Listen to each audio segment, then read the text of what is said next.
이 한반도의 땅 모양이 산토끼 모양이잖아요. 그래서 산토끼를 상징하고 일제 치하의 아래에 있는 그 암울한 이 한반도가 지금 어디를 향해 가고 있는가 하는 그런 슬픔이 이 노래에 묻어져 있습니다. 그래서 산토끼 토끼야 어디를 향하여 가고 있느냐, 깡총깡총 뛰면서 어디를 가느냐. 2절은 산고개 고개를 나 혼자 넘어서 토실토실 알밤을 주워서 올 테야. 알밤, 이 자유에 대한 막연한 그리움을 노래하고 있습니다. 여러분, 산토끼를 부를 때 우리는 그냥 이렇게 즐겁게 불렀잖아요. 그런데 이렇게 의미를 알고 보면 이 산토끼 노래를 부를 때 감정이 남다르게 된다는 것입니다. 오늘 우리가 배우는 예배와 예식, 우리가 예배는 늘 드리고 또 예식도 우리는 1년에 몇 번 하는데, 그것을 통하여서 그 예배와 예식의 의미가 무엇인지 여러분들이 깨달아 알게 되면 남다르게 예배 드릴 때 큰 감동이 있을 것이라 이렇게 생각됩니다. 그래서 하나님께서 오늘 예배와 예식이라고 하는 이 시간을 우리에게 선물로 주셨다고 생각합니다. 여러분, 저는 책을 가지고 계속해서 여러분과 함께 나누도록 하겠습니다. 자, 83페이지 여러분 책을 펴시면 좋겠습니다. 교회와 예배. 교회는 예배 공동체라 합니다. 교회는 예수를 그리스도로 구세주로 영접한 하나님의 자녀들의 모이는 공동체입니다. 성령의 역사를 따라서 예배와 선교와 교육과 봉사와 친교가 이루어지는 곳입니다. 교회는 성령의 역사를 따라서 하나님을 영화롭게 하며 영원토록 하나님을 즐거워하는 것이 교회의 존재 목적입니다. 교회는 말씀 선포와 함께 성례전이 집례되게 될 때에 모든 성도들은 하나님의 영광과 그리고 그 은혜와 사랑을 찬양하고 감사드리게 됩니다. 교회는 사명을 감당해야 하는데 부름을 받았습니다. 어떤 사명을 감당하느냐? 교회 구성원 모두가 각각 부름을 받은 분야가 있어서 그 부름받은 분야를 가지고서 섬기게 됩니다. 목사는 예배, 인도, 설교, 성례전 이걸 집례하는 임무를 맡고 있습니다. 당회는 모든 회중을 대표해서 예배를 준비하고 질서를 따라서 섬기도록 부름을 받았습니다. 그래서 모두가 하나님을 섬기는 구성원들인 것이죠. 그래서 은혜라 그렇게 말합니다. 서로 옆에 사람에게 은혜입니다 이렇게 고백하십시다. 네, 예배를 섬기는 것이 은혜입니다. 두 번째는 예배입니다. 여러분 책을 보시면서 참된 예배는요, 하나님께서 구원해 주신 것에 대한 하나님의 백성들의 응답의 행위가 예배입니다.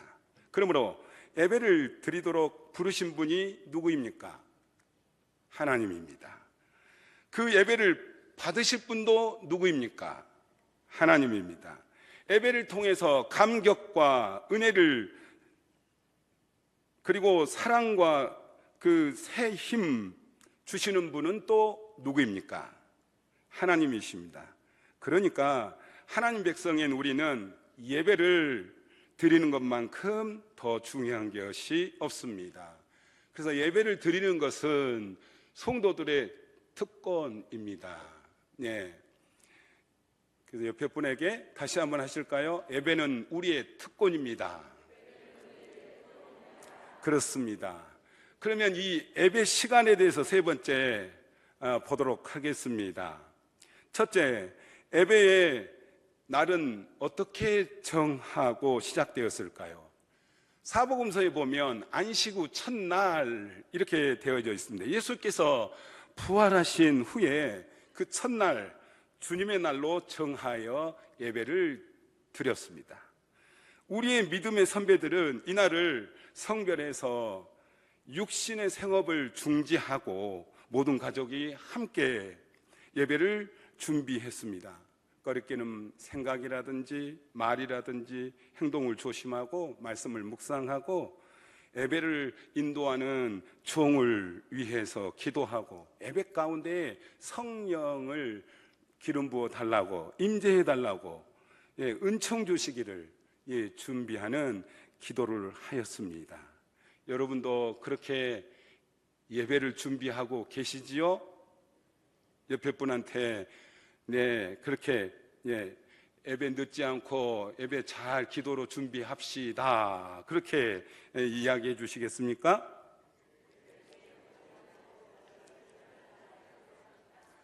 아멘. 그러면 여러분 성령의 은총이 충만하게 될 줄로 믿습니다. 두 번째로 교회가 한 해 동안 지키는 교회력이 있습니다. 그 교회력은 어떻게 될까요? 예수 그리스도의 구속 사역에 초점을 맞춰서 교회력은 7개 절기를 지킵니다. 첫 번째 교회력의 시작을 알리는 절기는 대림절입니다. 대림절은 주님의 재림을 기다리는 절기입니다. 신랑 되신 예수 만날 것을 사모하고 준비하고 기다리는 그런 신앙을 고취하는 절기가 대림절입니다. 두 번째 절기는 무엇입니까? 성탄절입니다. 평화의 왕 찾아오셔서 그 주님 앞에 경배와 찬양을 드리며 새로운 기쁨과 희망을 갖도록 이 성탄절을 지킵니다. 세 번째는 무엇입니까? 주현절입니다. 그리스도를 통해서 나타내 보여주신 하나님의 은총, 그 안식, 하나님의 그 선교적 사명을 강조하며 지키는 절기가 주현절입니다. 네 번째가 무엇입니까? 사순절입니다. 지금 우리는 사순절 기간이지요.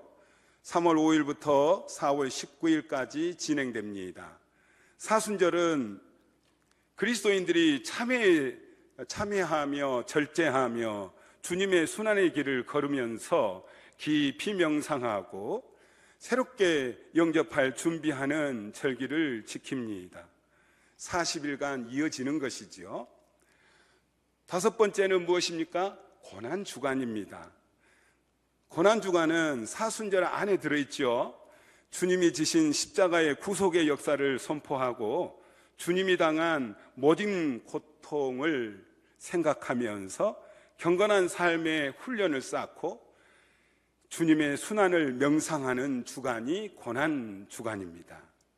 여섯 번째는 고난주일 다음에 뭐가 있습니까? 부활주일이 있습니다. 죽음을 이기신 주님의 권능, 이 부활의 승리가 우리와 함께함을 감사하면서 부활하신 주님처럼 우리도 부활할 것을 소망하는 이 절기가 부활절입니다. 그리고 일곱 번째 절기는 무엇입니까? 성령 강림 주일입니다. 77에 49 해서 50일째 되는 절기입니다. 사도행전 21장에 2장 1절에 오순절에 임하신 성령의 임재와 역사에 의해서 성도들이 살아 움직이는 삶을 강조하는 절기가 성령 강림절입니다.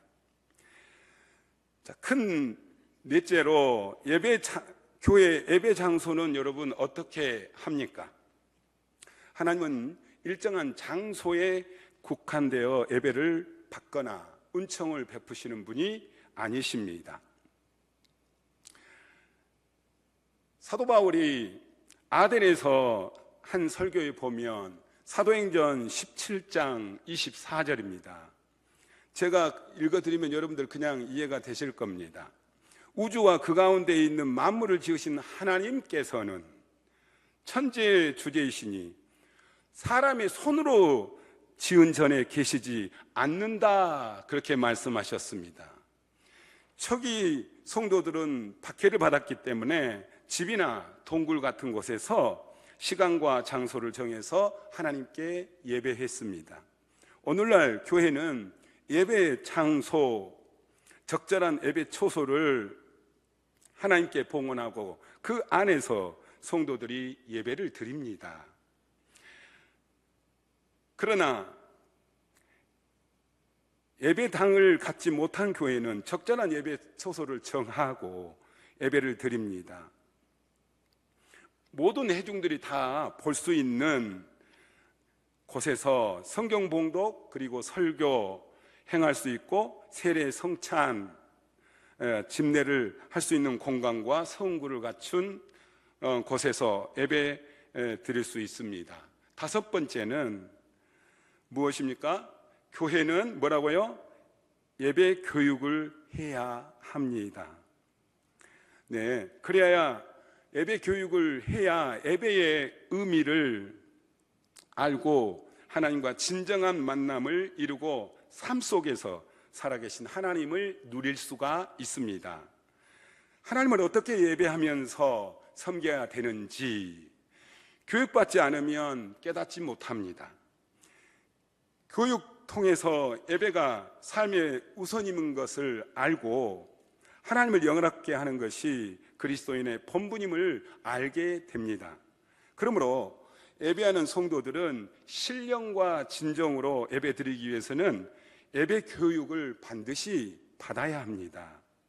운전도 교육을 받아야 운전을 할 수 있는 것처럼 예배도 그냥 드려지는 게 아닙니다. 예배 교육을 받으면 그 의미와 그 역사 알게 되고 그래서 감동적으로 예배를 드릴 수가 있습니다. 그래서 예배 교육은 아주 중요합니다. 하나님과의 진정한 만남이 그때 이루어지게 됩니다. 실제 삶 속에서 하나님을 예배하게 됩니다. 그러면 예배의 기본 요소가 있습니다. 예배의 기본 요소가 무엇일까요? 여러분 예배 드리잖아요. 크게 기본 요소 세 가지가 있습니다. 기도, 말씀, 찬양. 맞습니다. 여러분 대단하시네요. 그죠? 네. 자, 예전으로서 첫 번째 기도입니다. 예배로서의 그 기도는요, 그리스도인들이 하나님을 찾는 행위입니다. 예수님께서도 하나님을 찾으실 때 주기도문에서 뭐 하십니까? 하늘에 계신 우리 아버지여, 이렇게 하나님을 찾으셨습니다. 그래서 기도 가르치셨죠. 기도는 그래서 가장 기본적인 예배 행위입니다. 예배 시간에 네 번의 기도가 있죠. 목회 기도가 있고 설교 전 기도가 있으며 설교 후에 기도가 있고 그리고 공중 예배 평신도의 대표 기도가 있습니다. 목회 기도는요, 예배를 위한 하나님 앞에 나와 있는 성도들의 죄 용서와 소원을 구하는 중보적 의미를 가진 기도로서 목사에 의해서 드려집니다. 설교 전 기도는요, 선포될 하나님 말씀을 성령 임재하셔서 역사해 주시고 깨닫게 해달라고 하는 기도입니다. 설교 후의 기도는요, 설교자가 선포된 하나님의 말씀이 성령께서 내적 역사해 주셔서 성도들 안에 귀한 열매를 맺게 해달라고 드리는 기도를 합니다. 그리고 네 번째로 공중예배소의 평신도가 드리는 회중 대표 기도입니다. 목회 기도와 중복되지 않도록 하는 게 중요합니다. 경배, 감사, 찬양, 자보, 이 은혜의 그 말씀을 사모하게 해달라는 내용으로 기도를 합니다. 3분 안에 기도하는 것이 좋습니다. 적어서 하면 그렇게 하실 수 있습니다. 예배의 기본 요소는 그 예배의 기본 요소, 기도 다음에 무엇입니까? 말씀입니다. 말씀 선포합니다. 왜 말씀을 선포합니까?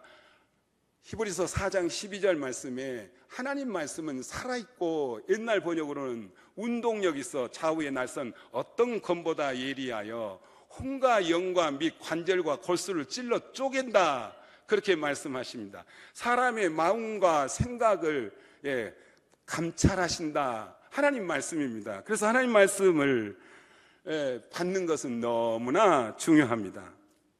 계시된 성경과 설교와 성례들을 통하여서 삶의 그 근본적인 그 원천적인 에너지를 공급받는 것입니다. 하나님 말씀은 예배 중에 반드시 봉독되어야 하고 신구약을 조화를 이루어서 선포되어야 합니다. 봉독할 성경 내용은 목사가 정하고 목사가 허락받은 사람이 봉독할 수가 있습니다. 설교는 하나님의 부르심을 받은 훈련받은 종을 통해서 회중들에게 바르게 선포되고 정확하게 해석되고 효율적인 적용으로 하나님의 말씀이 선포됩니다. 교회는 담임 목사나 당의 허락 없이 누구도 설교할 수 없습니다. 경건해 담임 목사나 당회가 없는 교회는 노예에서 설교자를 파송합니다. 경건해, 기도해, 이에 주원하는 예식에서는 성경 봉독으로 설교를 대신할 수 있습니다. 또한 성례전은요, 행동으로 표현되는 보이는 말씀입니다. 성례전이 무엇입니까? 세례와 그리고 성찬은 보이는 하나님의 말씀입니다. 글로 기록된 말씀, 선포된 말씀과 똑같이 성례전은 예수 그리스도의 행동으로 모든 사람에게 선포되는 하나님의 말씀의 연속입니다. 그리고 세 번째 무엇입니까? 기도, 말씀, 그 다음에 무엇입니까? 찬양입니다. 시와 찬미와 찬양입니다.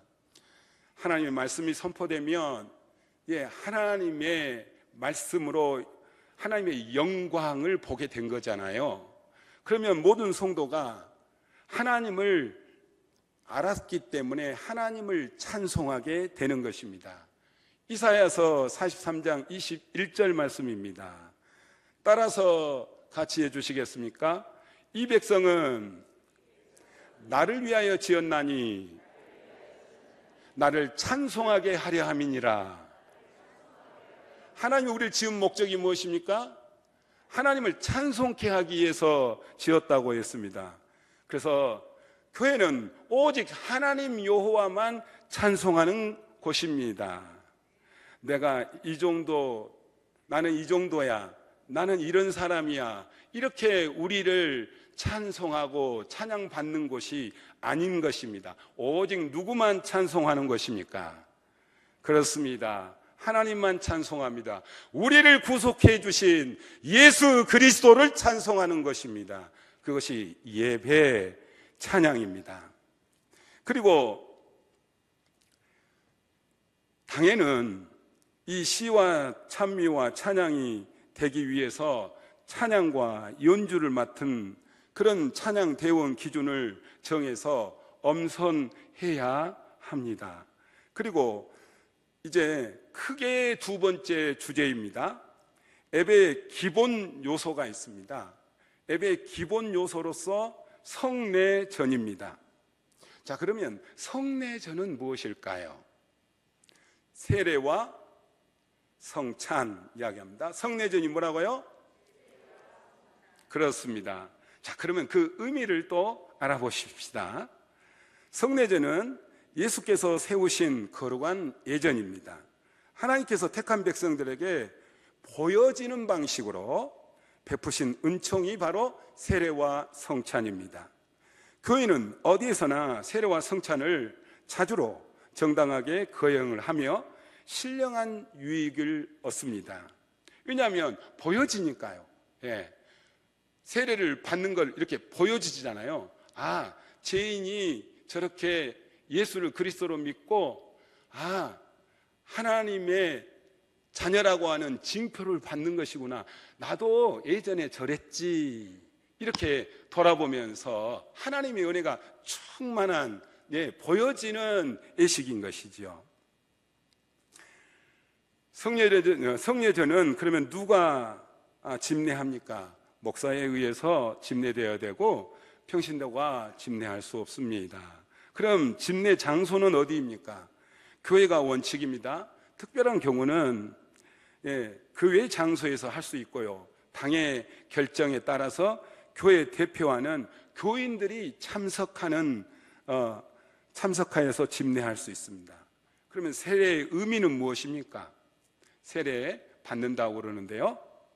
세례는요, 죄인이 용서를 받고 그리스도의 사람이 되었다는 하나님의 은총의 표시입니다. 예수 그리스도께서 십자가에 흘리신 보혈로 죄를 깨끗하게 씻음 바 되고 그리스도의 죽음과 부활에 참여하고 중생 받았음을 확증받는 시간이 세례를 받는 의미입니다. 그럼 세례 받고 난 후부터는 교회에 책임 있는 구성원이 되고요. 그리고 의무와 권리를 갖게 되어 있습니다. 세례식은요, 공중 예배에서 회중의 참여 가운데 베풀어져야 합니다. 세례의 의미와 함께 말씀 선포가 있습니다. 임종을 맡는 사람은 어떻게 세례를 줍니까? 목사의 인도로 세례를 줄 수 있습니다. 임종을 맞이한 사람 신앙 고백한 후에 먼저 세례를 베풀고 나서 당에 보고할 수 있고요.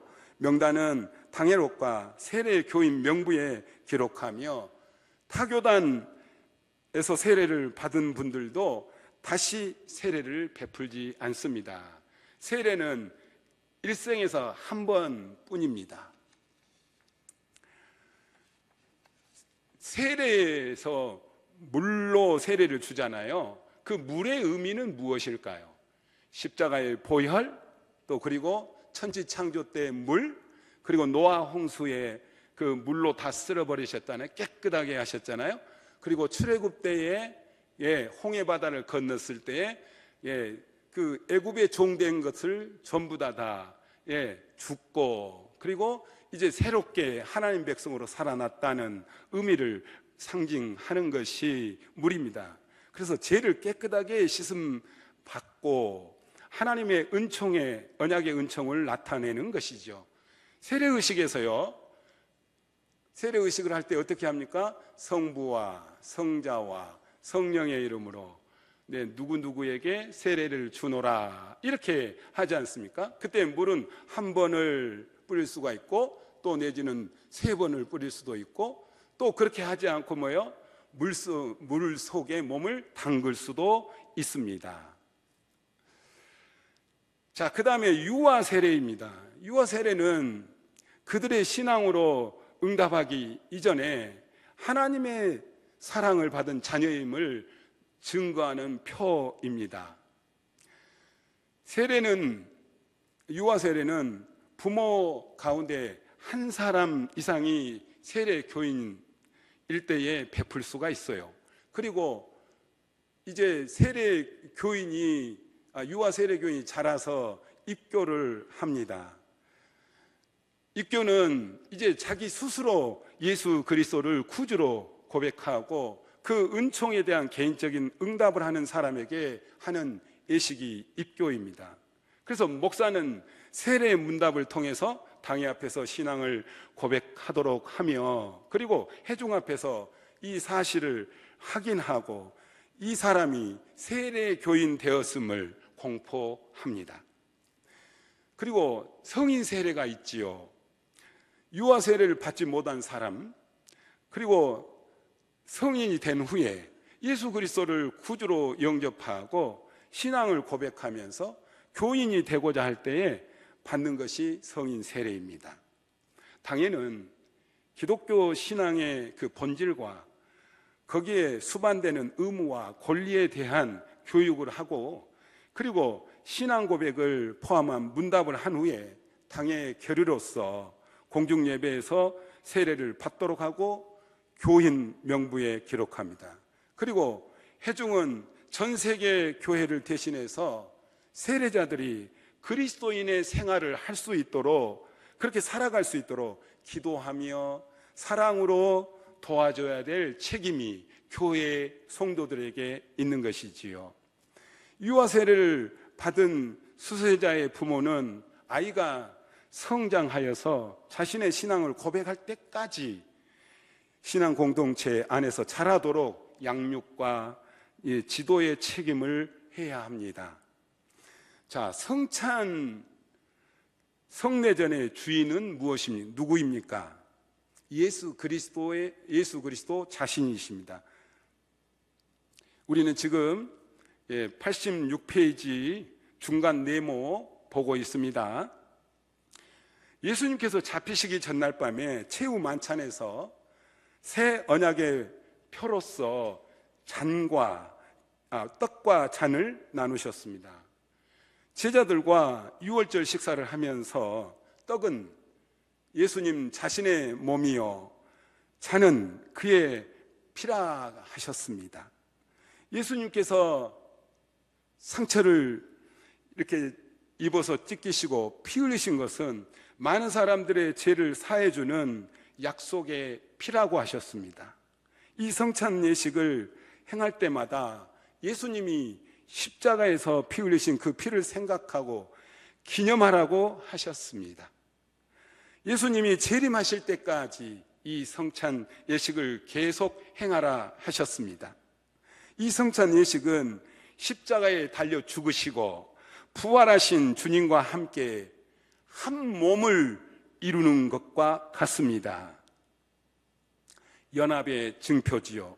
이 성찬 예식은 하나님의 창조와 구속과 믿음과 성화와 은혜에 감사하고 그리스도의 삶, 죽음, 부활, 재림, 약속한 것을 기억하면서 성령의 임재를 기원합니다.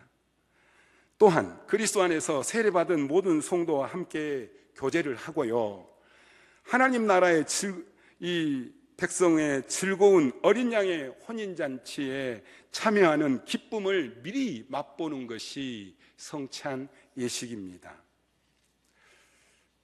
이 예전의 집례는 예수 그리스도가 최후 만찬 때에 하셨으며 바울이 기록한 만찬의 유형을 따라서 성찬을 합니다. 말씀과 성례전은 절대적 관계가 있습니다.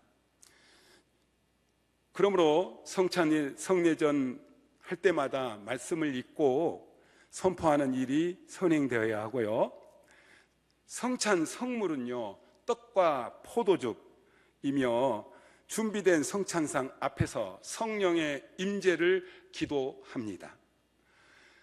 그런 다음에 집례자는 떡을 손에 들고서 말씀대로, 주님의 말씀대로 이것은 너희를 위한 내 몸이니 너희는 이것을 행하여 나를 기념하라고 한 다음에 집례자 그리고 분병위원, 회중 순서대로 분배를 합니다.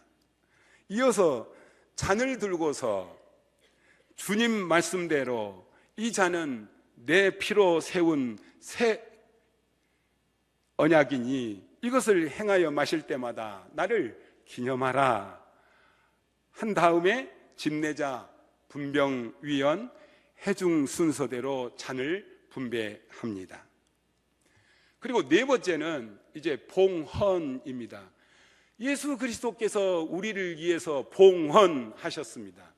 예수 그리스도께서 우리의 죄를 대속해 주신 그 하나님의 은총에 대한 감사의 표시가 봉헌입니다. 모든 것이 하나님께로부터 온 것임을 고백하는 신앙적 행위가 봉헌입니다.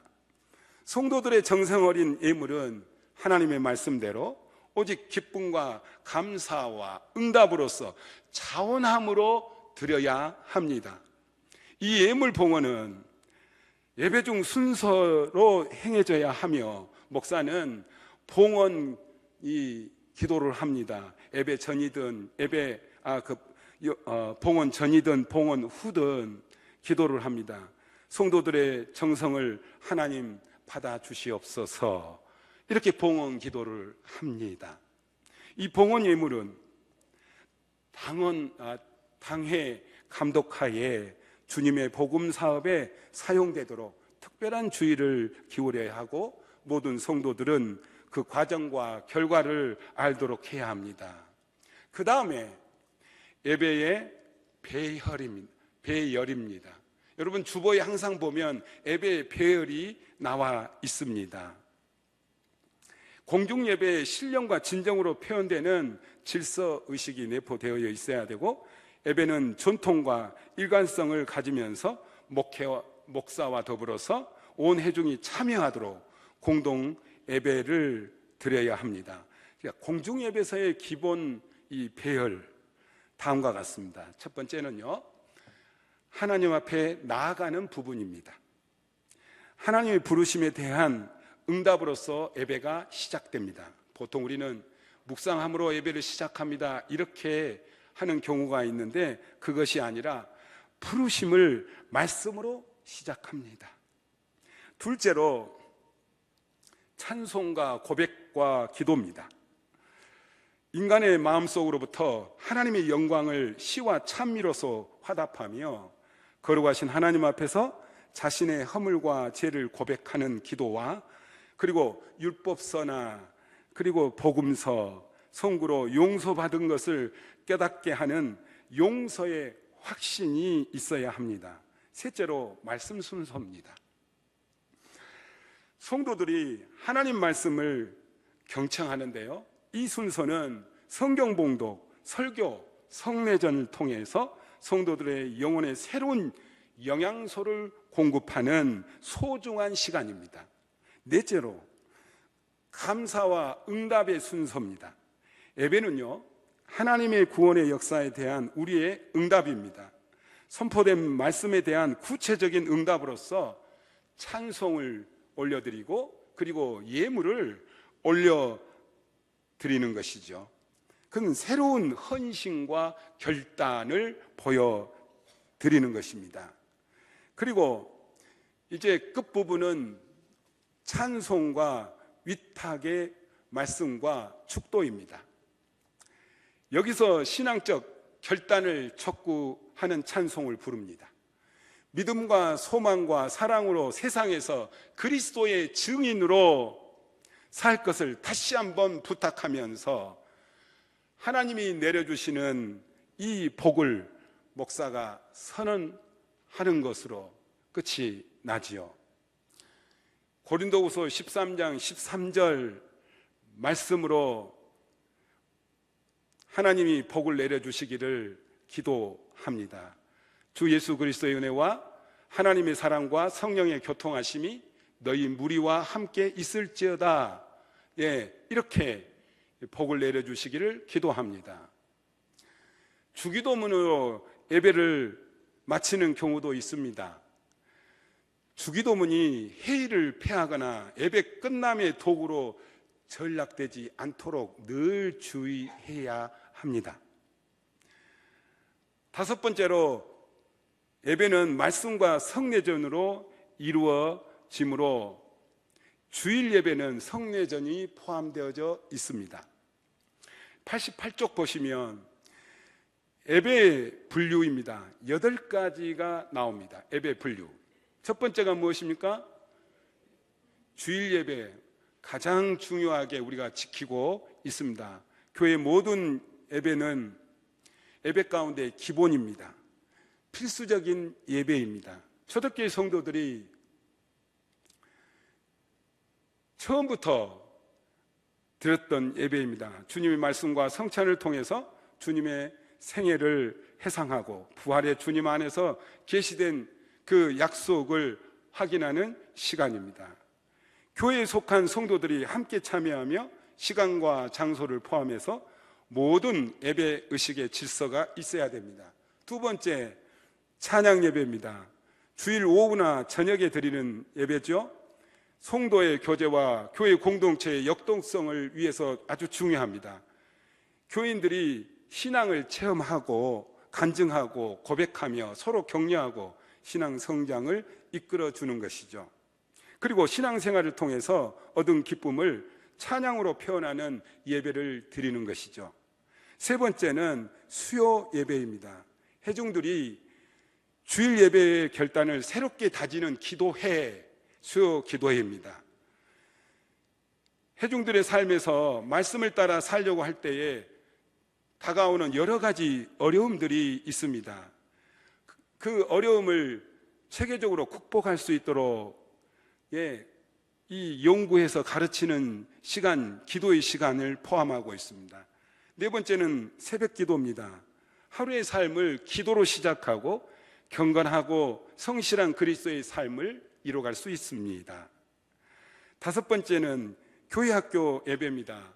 학생들 연령과 이해력에 맞춰서 예배 형식을 다양하게 할 수 있고 기도와 찬송과 말씀 봉독, 말씀 선포 시간이 되어져야 합니다. 그래서 학생들이 유아 세례에 행한 서약을 확인하고 세례받은 준비를 하고 장차 성찬에 참여할 준비를 해서 다음 세대 신앙이 계승되도록 해야 합니다. 여섯 번째는 구역 예배입니다. 일곱 번째는 가정 기도회와 개인 기도 생활이 있습니다.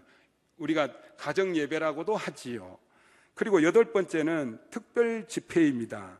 사경회라든지 철야 기도회라든지 금식 기도 또는 교회 봉사를 위해서 집회를 여는 것이지요. 그리고 교회 예식입니다. 여러분, 교회 예식은 한국 교회의 문화적 요구에 고려해서 행할 수 있도록 한 것입니다. 첫 번째는 임직 예식입니다. 여러분들이 임직 예식 하시잖아요. 그래서 특별히 기도, 안수 기도를 해서 일꾼을 세우는 것이죠. 두 번째는 봉헌 예식입니다. 기공 예식, 정초 예식, 또 그리고 입당 예식, 헌당 예식이 있습니다. 세 번째는 결혼 예식이 있습니다. 남자와 여자가 결합해서 한 가정을 이루는, 이건 창조의 섭리인데, 그래서 결혼 예식은 하나님과 여러 증인들 앞에서 신부와 신랑이 상호간에 평생같이 살기를 결심하고 신앙 공동체인 교회에서의 공적인 인정을 받아야 하는 것입니다. 그래서 결혼 예식을 합니다. 네 번째는 장례 예식입니다. 그리스도인의 죽음과 부활은 기독교 신앙의 핵심입니다. 이 그리스도인의 구원의 소망은 모두 부활하신 예수 그리스도에 근거하고 있고요. 예수 그리스도의 부활 사건은 그리스도인의 영원한 소망이고 보증입니다. 그러므로 목회자의 집례 아래서 거행되어야 합니다. 죽음은 종말이 아니고 영생의 시작을 증거한다고 선포하는 장례 예식입니다. 그리고 이제 마지막으로 예배와 목회입니다. 예배와 선교인데요, 하나님은 교회를 세워서 모여서 예배하게 하시고 세상을 향해서 흩어져 선교하게 하십니다. 그리고 두 번째는 예배와 화해입니다. 교회는 예배에서 예수 그리스도의 구속의 역사를 통해서 하나님과 화해하고 이웃과 화해하게 되어져 있습니다. 그래서 예배는 매우 중요합니다. 세 번째는 예배와 목회적 돌봄입니다. 그리스도인들이 예배를 통해서 경건한 삶을 배우고요, 영적 성장을 이 예배를 통해서 돌봄이 시작되고, 그리고 이제 서로 사랑하는 교회 지체들이 예배를 통하여 서로 돌봄으로 사역을 할 수가 있습니다. 네 번째는 예배와 경건입니다. 경건은 믿음 안에서 우리가 하나님을 알아가는 경험과 살아가는 방식으로 이 예배가 그렇게 중요합니다. 자, 오늘 이제 저는 여러분과 예배와 예식에 대해서 함께 나눴습니다.